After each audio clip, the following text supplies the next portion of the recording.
The room for error for the Pittsburgh Pirates is officially gone. Does that mean, though, that all is lost?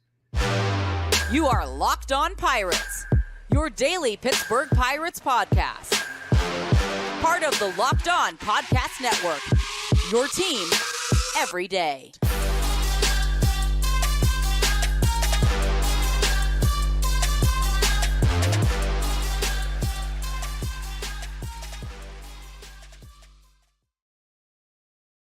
And welcome, everybody, back to the Locked On Pirates podcast here on the Locked On Podcast Network, where it's your team, your Pittsburgh Pirates, every day. Sorry for the lack of an episode yesterday with the family in, but my name is Ethan Smith, your host of this wonderful show. You can follow me on Twitter at MVP_Ethan or at Locked On Pirates. Also, with the state of Twitter, we are probably going to be looking at different avenues for you guys to still connect with me and everything as well. But as you can see on the title of this live stream, and then if you're watching after the live stream, the title of this show, the Pirates' room for error is slowly slipping away.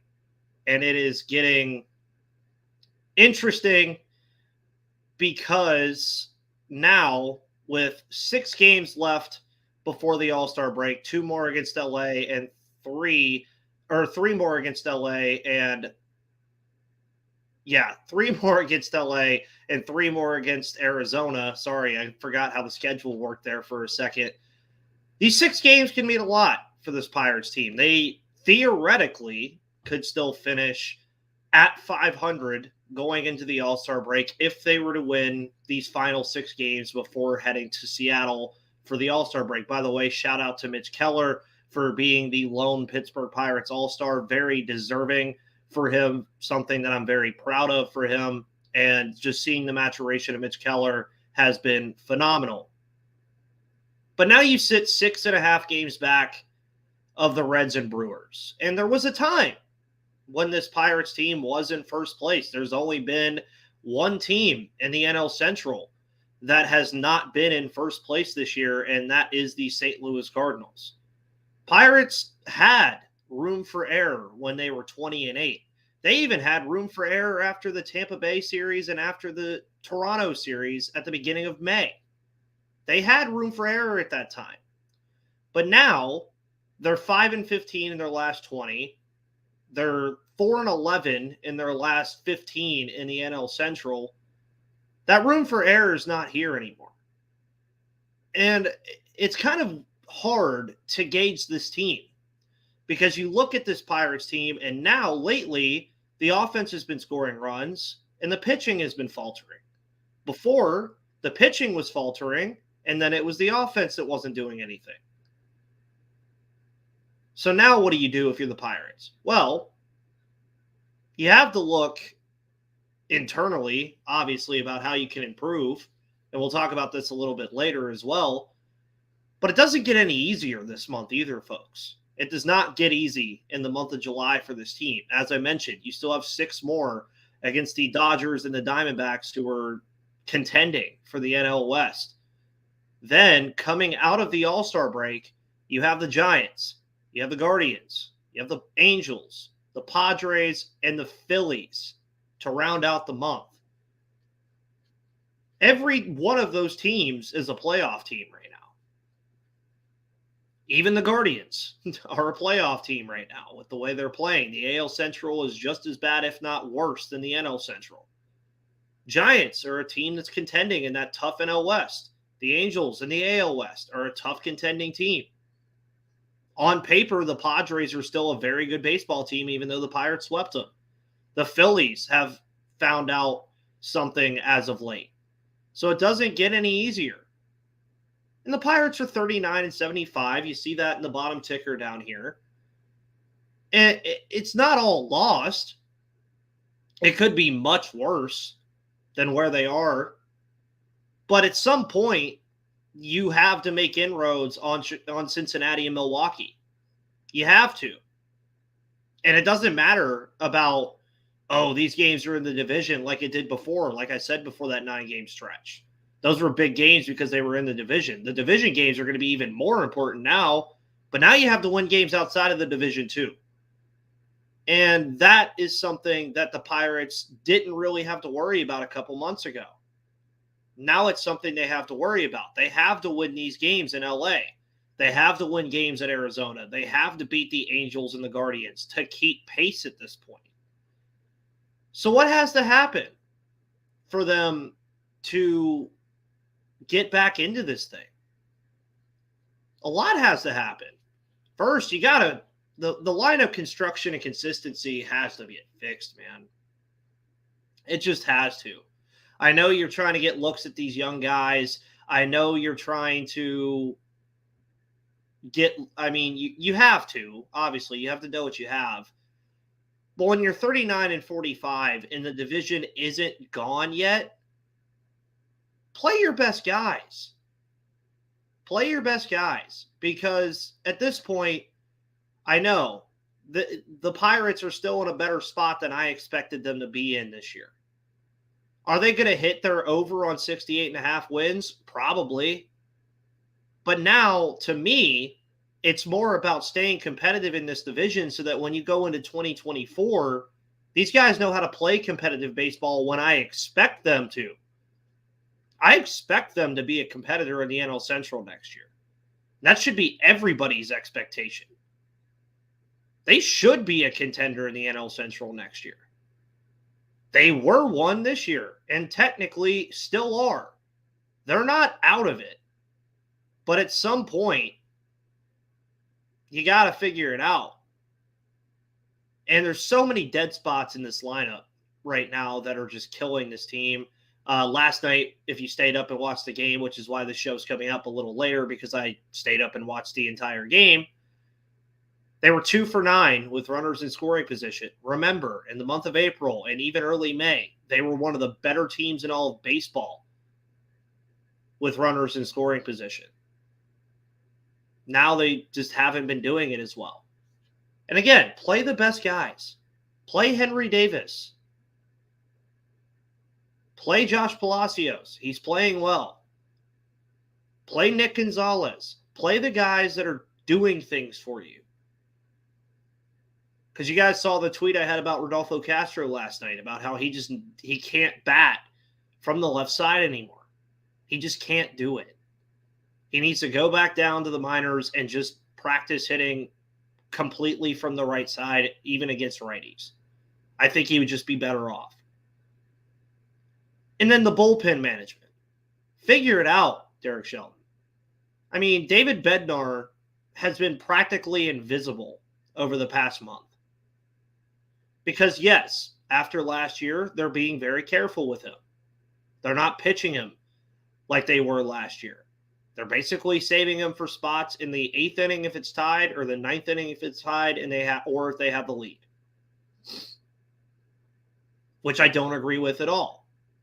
Because there's been countless games that I could go through over the last 2 months where this Pirates team was in the game still. It would be a 1-run game. They'd bring in Chase DeYoung or Ryan Barucki or Carmen Majinski in one of the bigger spots of his rookie season. Instead of bringing in your all-star snubbed closer, who's one of the best closers in all of baseball and one of the best relievers in all of baseball, to keep the game close for you. Now, again, I understand why they're doing it, because they don't want to throw his arm off like they did last year. But at some point, you got to look at yourself and say, do what you got to do, man. And it's interesting as well that the Pirates are in the spot they are, even with K. Brian Hayes on the IL. O'Neal Cruz is still away from the team for probably at least the next month, if not more. I do expect him back in August. And Choi is going to be back soon. The bullpen is still working on getting healthy. They're going to get there. And health is going to make this team better. Andy Rodriguez being here would make this team better. But the room for error is gone. And I don't know if you needed me to tell you that. But the room for error for this team is not what it was at the end of April. They could have finished over 500 if they went 500 or better every single month the rest of the year after April. Now, since then, they have one of the worst records in the National League since the end of April. The room for error is gone, folks, but they are still in it for all intents and purposes. Today's episode, by the way, brought to you by FanDuel Sportsbook. FanDuel, of course, your place, your one-stop shop to do all of your sports betting this year and take your first swing at betting on Major League Baseball on FanDuel and get 10 times your first bet amount in bonus bets up to $200. That's right. Just bet $20 and you'll land $200 in bonus bets, win or lose. That's $200 you can spend betting everywhere, from the money line to the over-under to who you think is going to hit the first home run. All on an app that's safe, secure, and super easy to use. Plus, when you win, you get paid instantly. So there's no better place to bet on MLB than FanDuel, America's #1 sportsbook. So sign up today and visit FanDuel.com/lockedon and get up to $200 in bonus bets. That's FanDuel.com/lockedon. FanDuel, an official betting partner of Major League Baseball. Today's episode, of course, is also brought to you by SiriusXM. Find the hometown broadcast of the Pittsburgh Pirates every single night that they are playing. It's always a good time to listen to some Bucko baseball on the radio. Also, everydayers, thank you for always tuning into the show as you always do. I am still in the process of working on a t-shirt for you guys at some point. It would be nice to have a Locked On Pirates everyday listener shirt for some of you guys, but that's still in the process of being made. One of the cool moments of last night's game against the LA Dodgers was Andrew McCutchen reuniting with some special fans at Dodger Stadium yesterday. 8 years in the making. Elijah and Christopher received batting gloves from Cutch 8 years ago in a special moment. If you haven't seen it before, I'm sure we all have, but if you haven't seen it before, it's a very special moment. And their father, Roger, by the way, and I learned this last night, was a huge Roberto Clemente fan and grew up a Pirates fan, passing it along to Christopher and Elijah. None of them have ever been to Pittsburgh, yet they wear that stuff loud and proud, and I loved it. I thought it was awesome that they do that. Of course, Cutch signed numerous memorabilia for them. Roger's Willie Stargell jersey among it, which I believe he told Robbie that he was going to retire it after that. And to me, the reason I'm bringing this up on the show is this is memories like this that made me love baseball. Even at the minor league level, I would go to Augusta Green Jackets games and get to talk to the players, or I would go to Pirates games at PNC Park, and my mom would take me up to Manny Sanguillen when I was a little kid, and I couldn't understand what he was saying because I was a little kid, but then I grew up to learn who Manny was to the Pittsburgh Pirates, and also the barbecue that he makes is absolutely amazing. You look at other moments too. I mean, I got to take my family to a Pirates game 2 years ago against Cleveland. That was a very fun time. Michael Perez hit a home run in that game.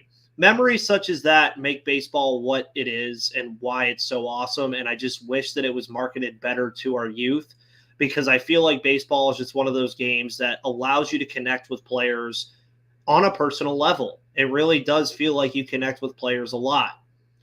And with this team in particular, I feel like a lot of people have connected with this Pirates team a lot, because for the first time in what feels like forever, the Pirates have been a competitive baseball team this season. Albeit they're 39-45 now. They're probably not going to make the postseason unless they do something really crazy. But I feel like this team has been special in multiple ways. I mean, we saw Carlos Santana and the impact he's had on this team. Andrew McCutchen returning and the impact that he's had on this young team. You look at Rich Hill and the things he's been able to help with this rotation. Rich Keller credits him all the time for how good he's been. Austin Hedges, for everything we hate him for, has been a big part of this team. But what has to give for this Pirates team to get back to their winning ways? That is the thing that I think everybody wants to hear and wants to talk about. First, you got to hit the baseball consistently. We've seen that a little bit as of late. We saw it in the Padres series when they swept them. Even in the Brewers series, they scored 8 runs the first 2 games, albeit they lost the second one because of just whatever happened in that game. But then yesterday against the Dodgers, they only scored 2 runs again. You guys know they have a very impressive record when scoring 5 or more runs. I let you guys know about it all the time. They're 18-5 on the year when they hit multiple home runs in a game. When the Pirates offense is playing good baseball, this team is playing good baseball because the pitching staff is still pitching well. Keller didn't have his greatest start yesterday, but he didn't implode by any means. The Pirates were still in the game for all intents and purposes, but the offense has to back them up. And if the offense can't do that, that's going to be the Achilles heel of this team and has been for the last month. Every team has an Achilles heel. Even the Atlanta Braves, the Tampa Bay Rays, all these teams that are playing really good baseball right now, even the Texas Rangers, all have Achilles heels to them. Why do you think the Rangers traded for Aroldis Chapman? Because their bullpen was awful. The Braves and the Rays are going to make trades at the deadline to fill in spots to make them better. The Pirates' Achilles heel just so happens to be a major one. They sometimes can't hit the baseball. You've heard me mention dead spots in the lineup. Austin Hedges, Ji-Hwan Bae for a while there. He's on the IL now. Connor Joe has been a dead spot as of late. Yesterday, the top 3 part of the lineup didn't get a hit. Palacios, Reynolds, and Sawinski, all offers. They just have to hit the ball better. And one of the things that I enjoyed that they were doing in the month of April and even parts of June was they were getting leads early. And it was resulting in wins. Getting leads early, it's going to give that pitching staff a cushion, and they can run with it. And that's something that I really think that this team can do well, is get leads early. They have the offensive firepower. They do. McCutchen is having one of his best offensive years since 2015. Reynolds is Brian Reynolds. Nick Gonzalez and Henry Davis have made an impact already. Palacios has been a welcome surprise. They have some guys that can hit the baseball. Jack Sawinski can hit a home run at any time he wants. But at some point, it all has to come together. You can't have 4 guys slumping and 2 guys on. Have 3 guys on and 3 guys slumping. At least it's 50-50 at that point. They're going to figure it out at some point. I just don't know when it's going to be. Silas says, when we left the bases loaded early and only got 1 on the board, I knew that was our shot and we left it on the table. I agree 100%. And that's been the common theme with this team, is they'll get runners in scoring position and do absolutely nothing with it. And then the game, you look back on the game and you say, oh, if we would have got 1 more run there, this game's completely different. It's just how the Pirates have been lately. And as I mentioned in the first segment, the room for error is gone. But the fact that this Pirates team is still within striking distance of the NL Central without O'Neal Cruz, I'm going to say it, without Endy Rodriguez, who should be here already, without Henry Davis for all the time he should have already been here, with all the injuries they sustained to the pitching staff in Vince Velasquez, JT Brubaker, Mike Burrows, Colin Holderman, Harleen Garcia, who is one of the more prided free agency pickups that the Pirates had in the offseason that we haven't even got to see pitch. And they're still here. And they have game 2 tonight against the LA Dodgers in this 4-game set. It'll be Luis Ortiz, 4.11 ERA, versus Emmett Sheehan, 2.65 ERA. Sheehan been really good for the Dodgers. He's only appeared in 3 games, but he's only allowed 5 runs over 17 innings. He's allowing a 172 opposing batting average, and 2 of his 3 starts have been quality starts. So the Pirates may have their work cut out for them. Luis Ortiz, by the way, he's up to 50 innings now this year. This is getting to the point where we can start evaluating Luis Ortiz, in my opinion. After you've pitched 50 innings, I think that's usually a good time to evaluate a pitcher and see what you have in him. Luis Ortiz, he's up to 50 innings now. He's looked solid at times. He just has to work on some things, specifically off-speed pitches. It's been something he struggled with for a long time. It's been something that the fastball's always been there, but you're not going to live in Major League Baseball just by throwing 99 mile an hour.